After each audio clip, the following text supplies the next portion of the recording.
বাসা থেকে তো বলে যে বিয়েটা করে ফেলতে।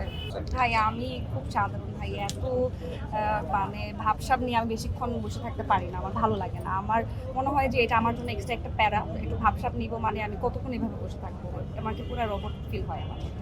আমি খুবই আমার মতো করে থাকতে পছন্দ করি। আমি যখন সেটে থাকি আমি মানে সবার সাথে মিশে চলি, আমার মতো করে বসে থাকি, আমার মতো করে খাই, আমার মতো করে দুষ্টুমি করি।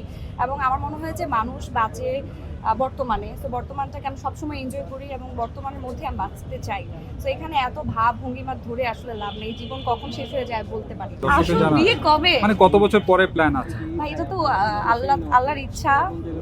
এটা তো জন্মমৃত্যু বিয়েতে আমি অলওয়েজ বলি যে এটা আসলে লেখা থাকে ভাগ্যে, যে আছে সেই থাকবে। আর বিয়ে তো বাসা থেকে তো বলে যে বিয়েটা করে ফেলতে, তো দেখা যাক। এখন কি বাসার পছন্দ হবে নাকি আপনার নিজের বাসার পছন্দ? মা বাবা তো ডেফিনেটলি, মা বাবার পছন্দ আমার কাছে সবসময় মেন প্রায়োরিটি, বাট হ্যাঁ আমার পছন্দ থাকতে হবে। কেমন জামাই চাই? কোয়ালিটি কি?